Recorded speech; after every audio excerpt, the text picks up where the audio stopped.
उत्तर प्रदेश के एक छोटे से गांव रामपुर में, जहां आज भी सुबह की शुरुआत मोबाइल की घंटी से नहीं बल्कि मुर्गे की बांग से होती है। जहां हवा में आज भी शहरों जैसी धूल नहीं बल्कि मिट्टी की वो खुशबू घुली होती है जो इंसान को उसकी जड़ों की याद दिलाती है।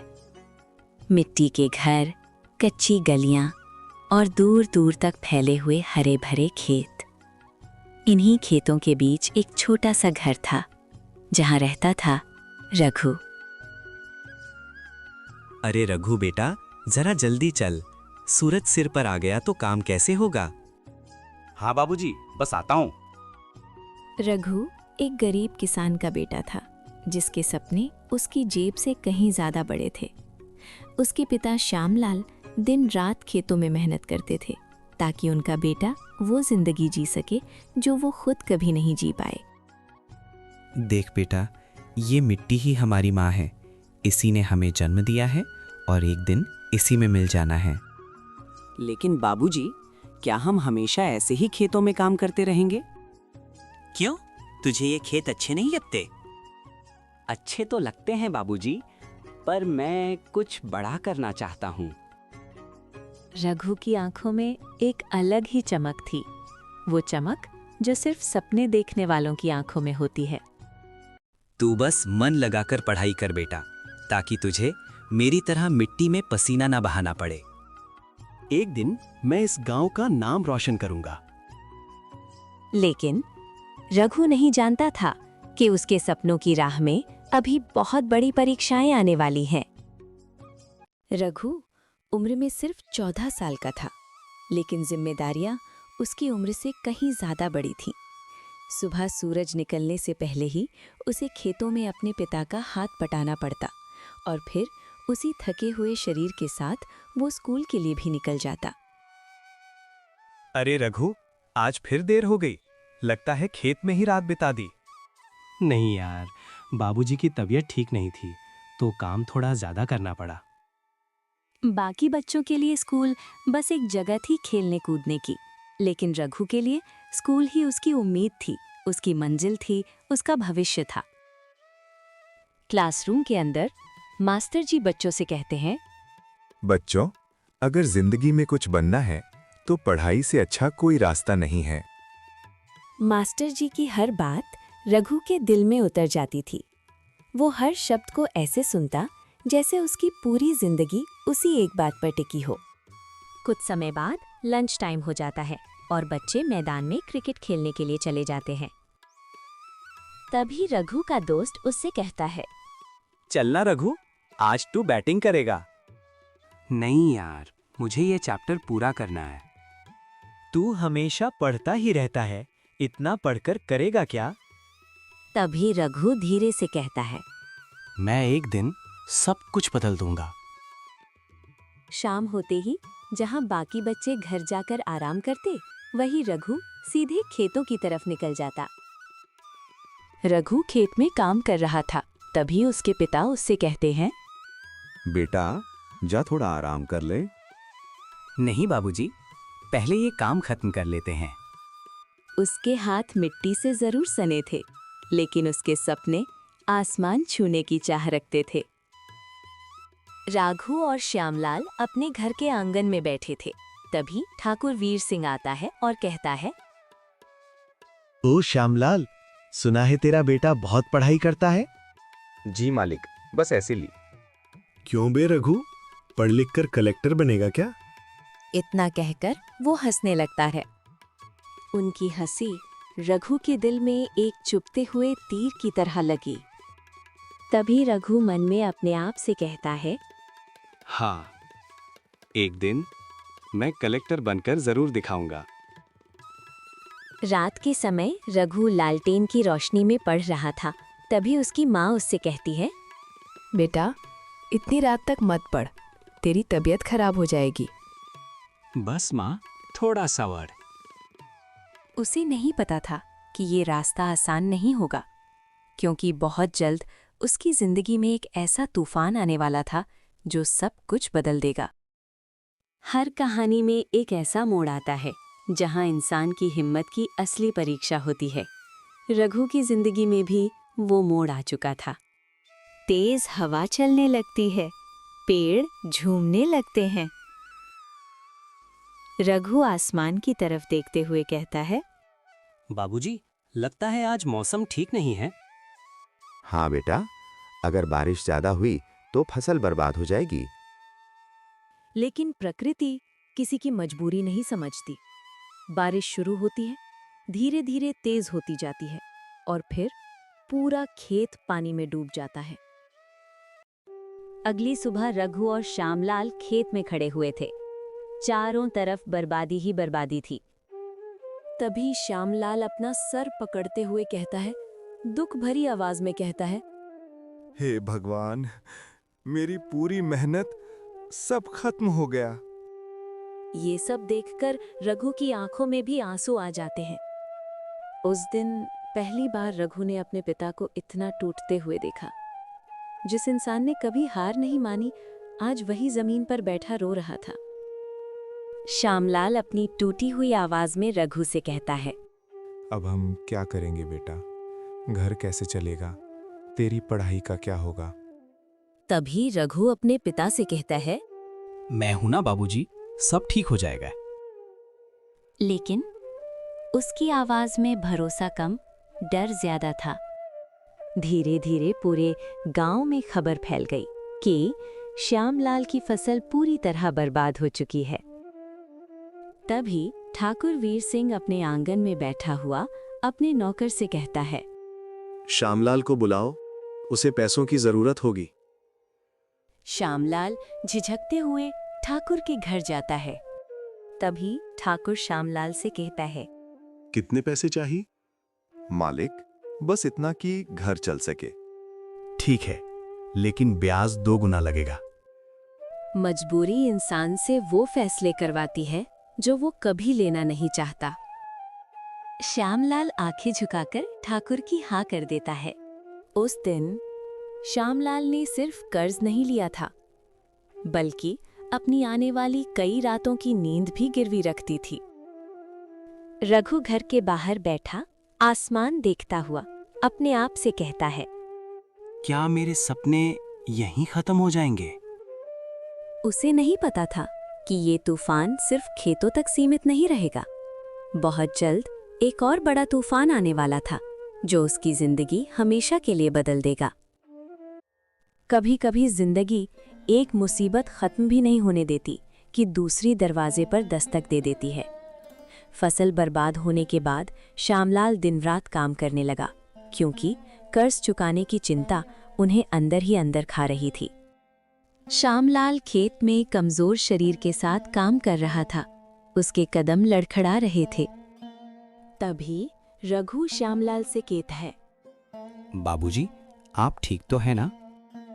कुछ नहीं बेटा, बस थोड़ा सा चक्कर आ गया। लेकिन रघु को नहीं पता था कि वो थोड़ा सा चक्कर दरअसल बहुत बड़ा था।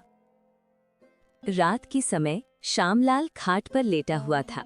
तभी श्यामलाल की पत्नी कहती है, रघु, जल्दी से पानी ला, तेरे बाबूजी को बहुत तेज बुखार है। रघु कांपती हुई आवाज में कहता है, बाबूजी, आंखें खोलिए। अगली सुबह डॉक्टर श्यामलाल के घर आता है।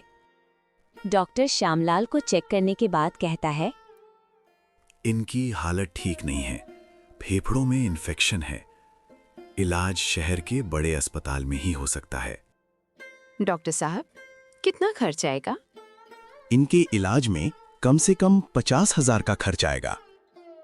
50,000, ये रकम उनके लिए किसी पहाड़ से कम नहीं थी। ये सुनकर घर के अंदर सन्नाटा छा जाता है।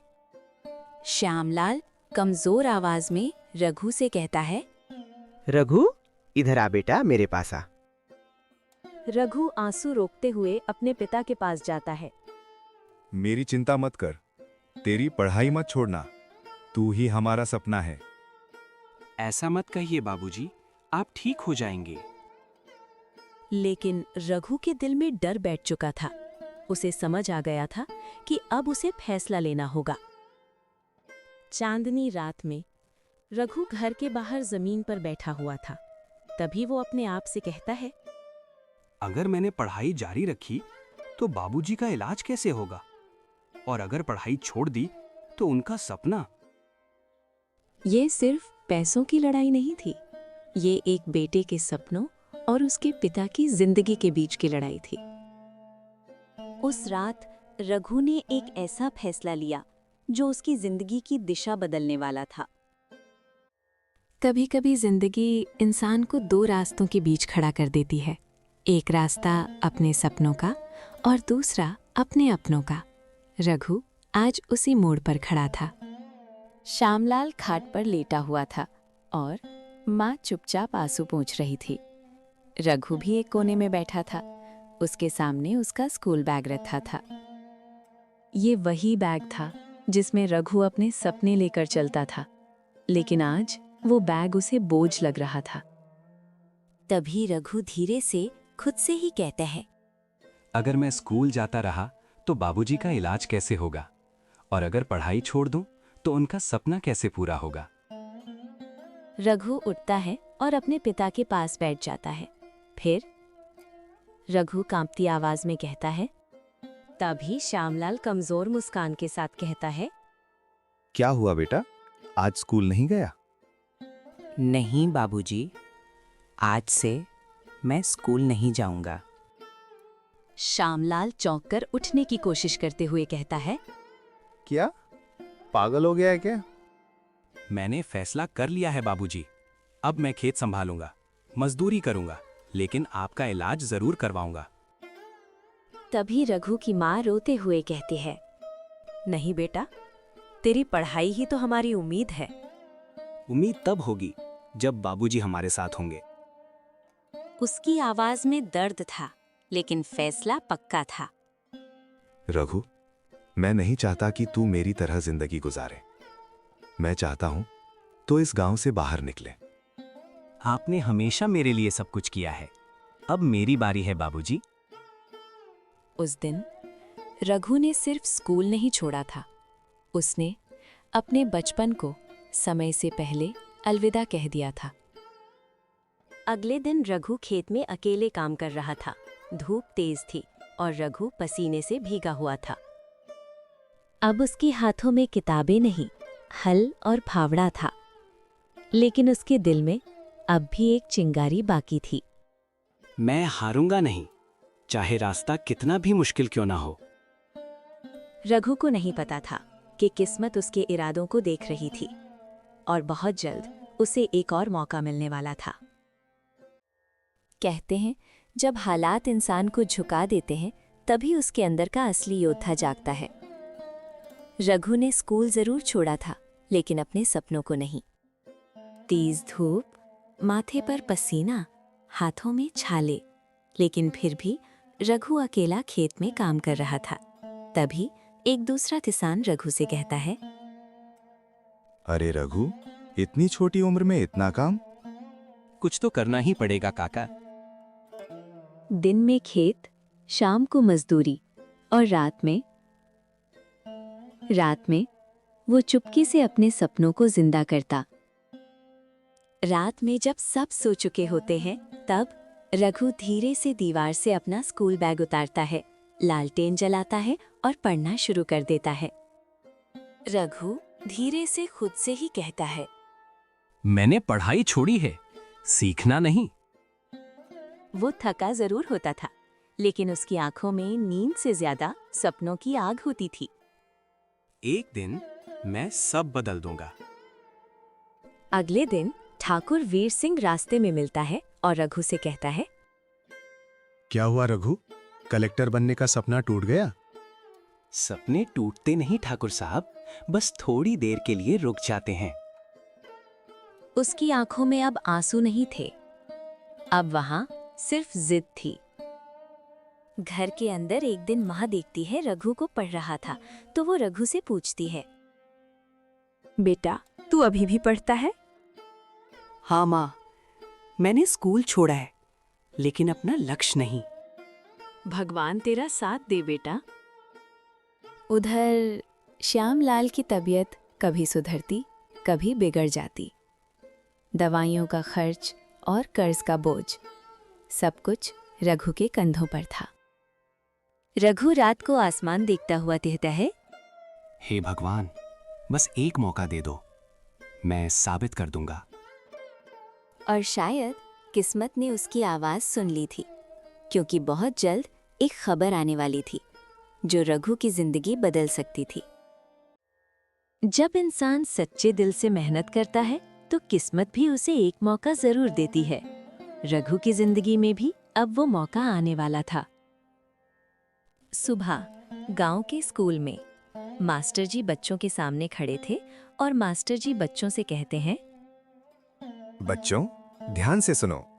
इस साल सरकार की तरफ से एक छात्रवृत्ति परीक्षा होने वाली है।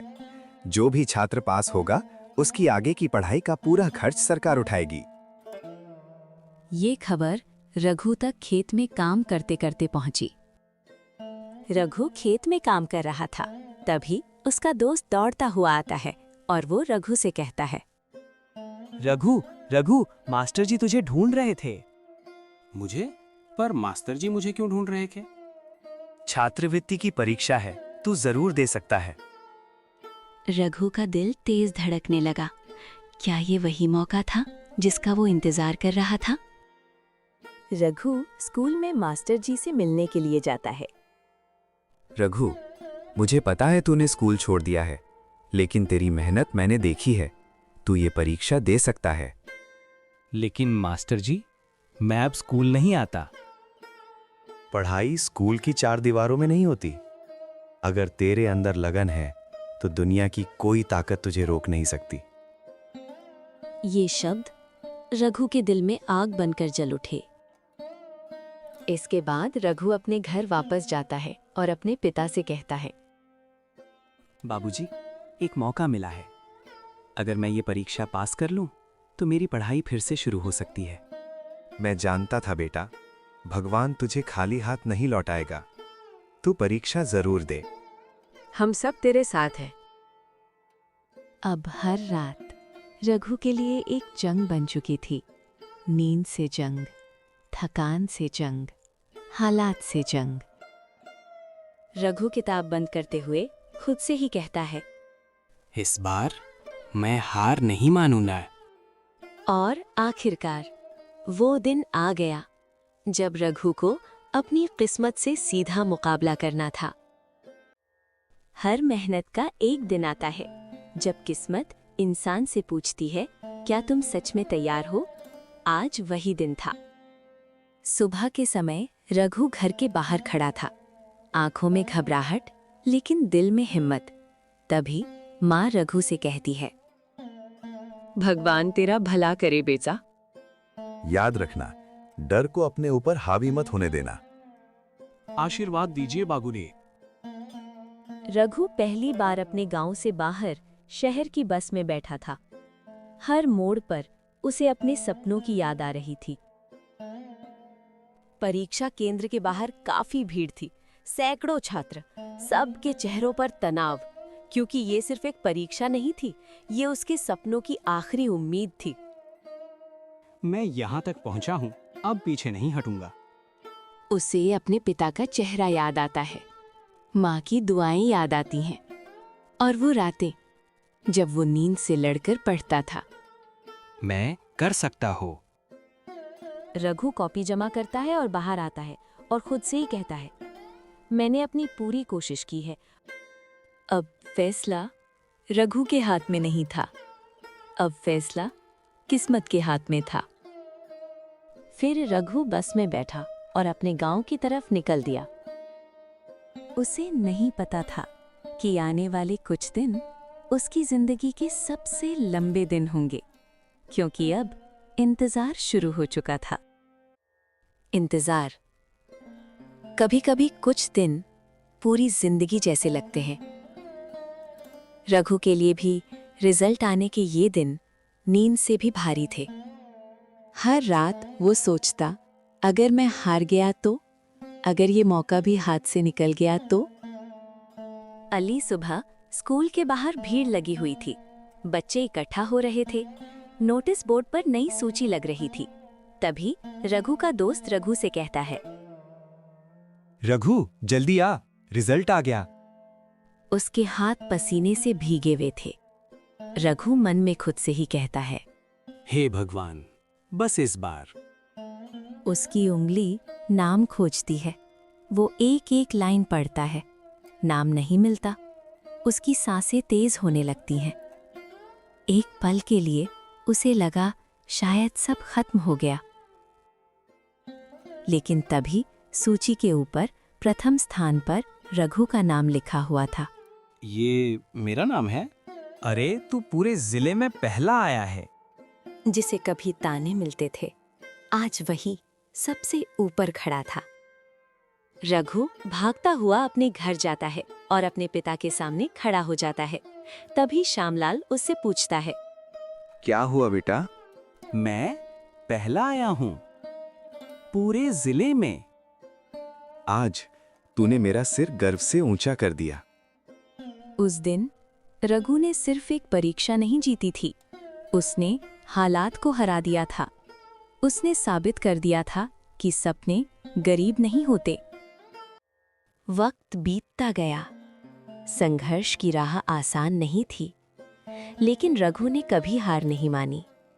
दिन रात की मेहनत, त्याग और अपनों की दुआओं ने आखिरकार रंग दिखाया। आज वही रघु, जिसका कभी मजाक उड़ाया जाता था, जिले का कलेक्टर बन चुका था। सरकारी गाड़ी गांव में प्रवेश करती है।